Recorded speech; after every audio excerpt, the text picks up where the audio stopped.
My player award is for not the person who told us to go see any works. Yeah. If we could take away a player award from him, that would be great.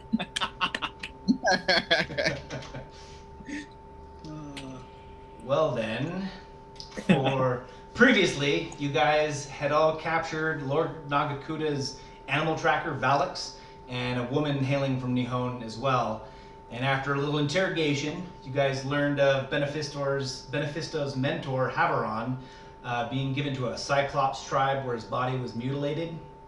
But mostly you guys learned about the state of Ashinda's homeland and Umikawa, the capital, and what it's kind of under the rule of, basic rule of the Shizukaru, who have taken over it as a kind of a drug haven.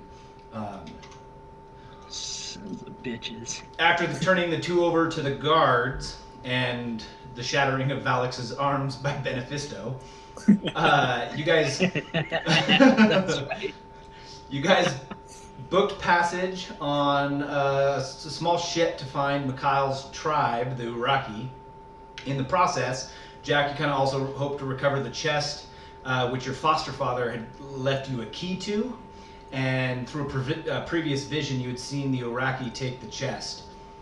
Once you guys got out to the sea, the boat met this torrential storm where the god Gozra simultaneously came out of the waves and storm clouds and spoke to you guys, revealing the party's intended purpose, the reason for your memory loss, and your gathering, and the path that you guys have been set on by Pharasma, the goddess of fate, Sarenrae, the goddess of healing and redemption, and Gozra, the god of nature.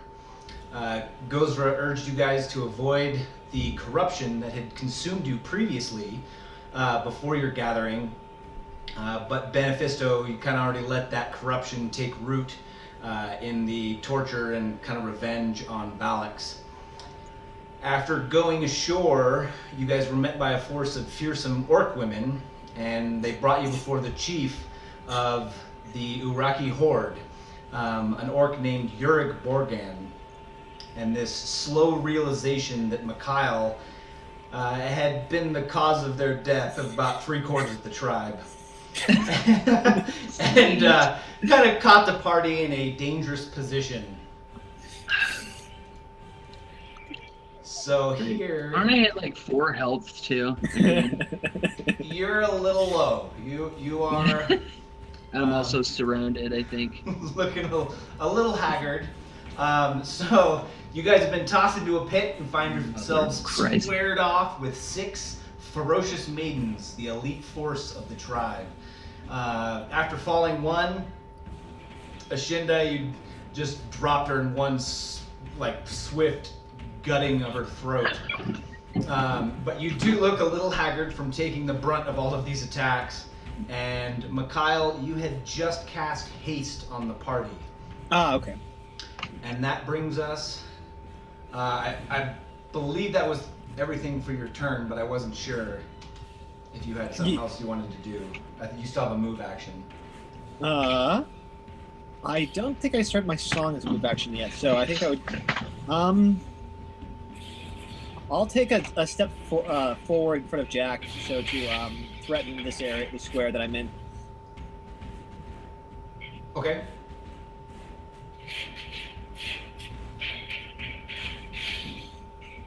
Sorry, my headphones keep cutting out.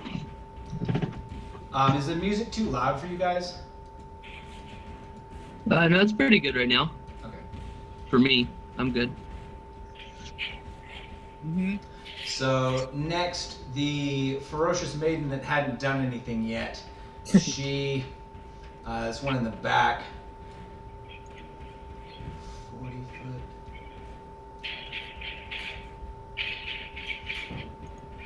She decides to, she just goes into this frenzy, and they're all covered in these blood red tattoo scars that are kind of like swirling in tribal all across their bodies.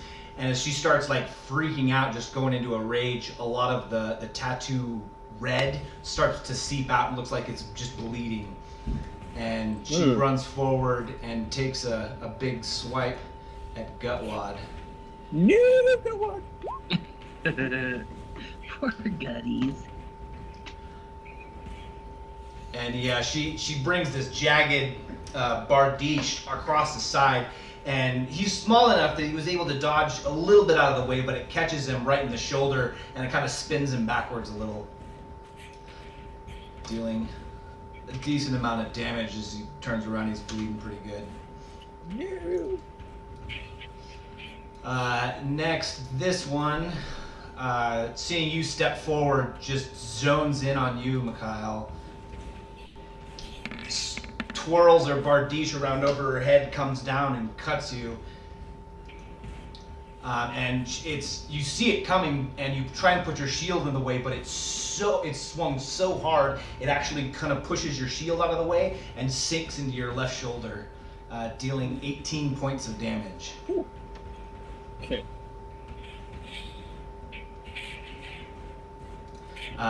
This one, having just been attacked by Dwayne,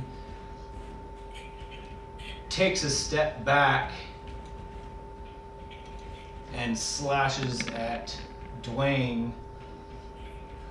And holy, is that his armor class, James? Yeah. Holy cow, what kind of armor did you put on him? It's his natural armor actually like +8, and then I gave him just like medium armor. He's got an AC of 30.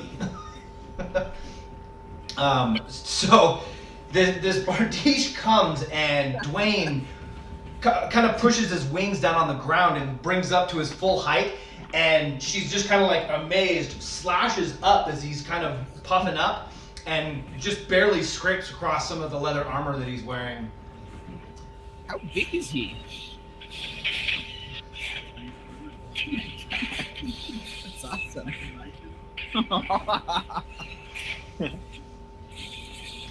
Jack, you see all this happening, and you got a nice little tunnel vision into the first two maidens in front of you. You got a clean shot. So I do have Ripley, and Ripley is loaded. Yes. Save got one. Vanish it up. There's Oh, I guess which one? you could take a shot at this maiden. Yeah, I'll be fine. Why is Gutwad over there in the corner? He backed up and shot a couple of arrows. Oh, poor little Gutwad. All right, I'm gonna shoot the one next to Gutwad, so he can keep shooting arrows. Okay. I'm going to use my. All right. Since I don't move this round, I'm going to use the dead shot, which is where I can take careful aim and pool all my attack into a single shot. It basically just means that I take 2 attacks. It's as if I were had a weapon that allowed me to attack with both of my base attacks. Okay. I don't add the bonuses twice, but if they both hit, I get it counts the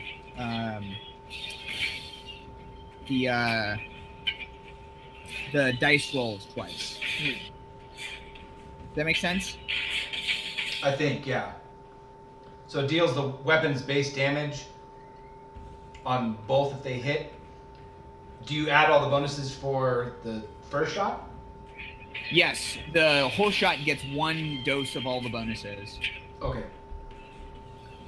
And then the second one is just the 1d12? Yep. If the second one hits, it's just another 1d12. Okay. Go ahead and roll your attack. Wait, did that do it? No, it wouldn't. Sorry, hold on.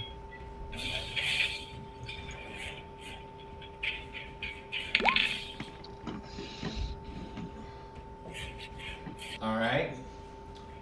And then go ahead and make your second. Oh, I see. Okay. Nice.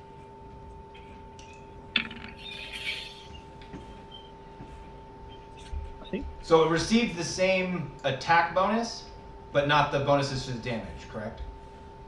Yeah, there should be a way to have it do a full round attack. There is. Yeah, there's a. You can add in full round attacks. It's one of the drop down things on your weapon.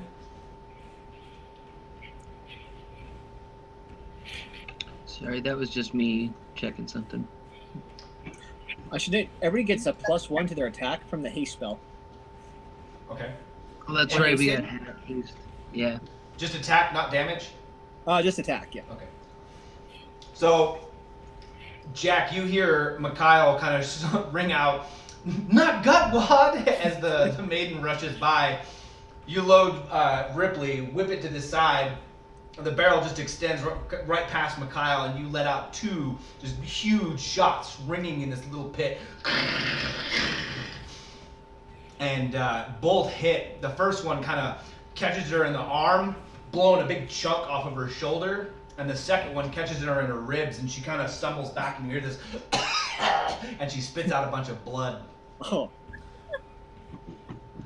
I miss these gruesome descriptions. Not a Sunday if people aren't losing limbs and blood's everywhere. Well, you just get shot twice. We'll see what kind of Observing. Celebrating this. Okay. Celebrating. It's a celebration. So wait, so are we under the effect of a haste spell now? You Yes. Okay, then I would use my extra, which means we have a full round action plus a move equivalent action. It means that if you make a full attack, you could have 1 extra attack. I think is the way it does, and your movement goes up. Let me bring up the spell again. Oh, it's different than how they used to do it then? Yeah, it is slightly different than how they used to do Okay. it. Yeah, Go ahead. I think I was gonna say what you said. When you're making a full attack, a hasted creature may make an extra attack with a natural weapon.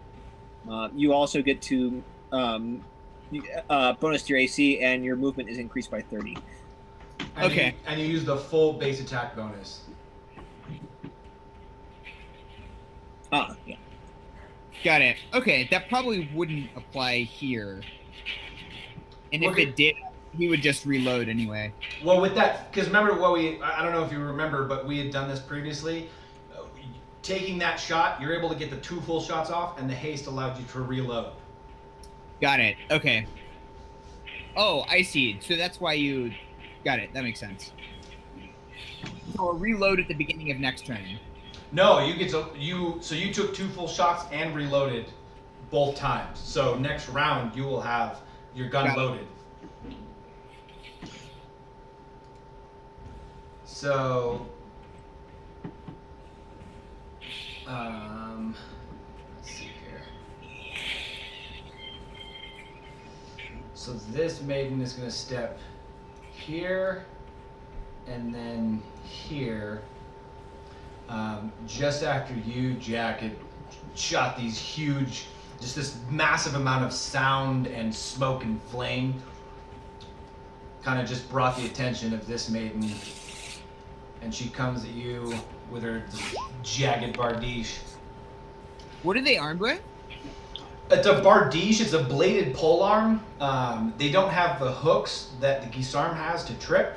Thank God. Motherfuckers. But as she runs up, Mikhail, as you're actually taking the blow from the other ferocious maiden, you kind of back up with your shield, and you actually catch her right in the arm, and you watch her. You must have hit her perfect on the funny bone because her arm goes numb, and she actually drops the polearm as she's going by you. Nice. Tyrael turns to Uther, slaps him on the ass, and go get him, boy. Uther steps forward. When did Tyrael turn into a Caribbean pirate? Boy. I can't quit you.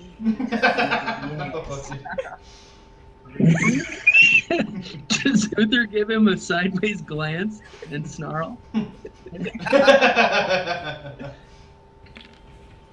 He rears up on his legs and makes a swipe at the maiden, but just as she's getting knocked by Mikhail and she drops and throws the Gisarm, It actually slashes towards Uther, and he tries to bat it out of the way and falls backwards prone. No. Mm. Uther. Uther rolled a 1, the maiden will roll a 1. I'm like, jeez. But let's see what. I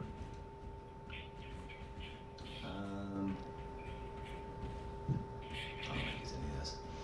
So Tyrael instead, he's gonna take 2 shots at the maiden that just came up. Oh, 3, because.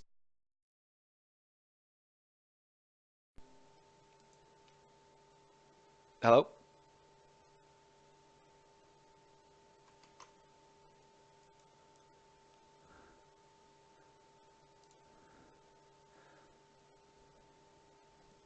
Hello?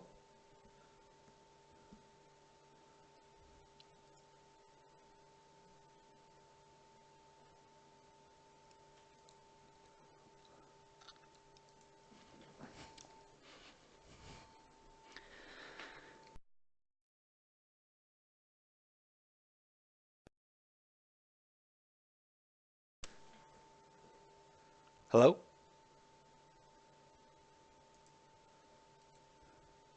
Can you guys hear me?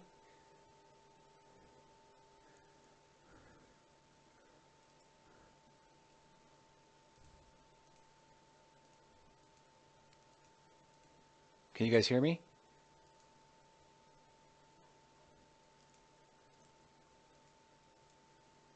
Hello?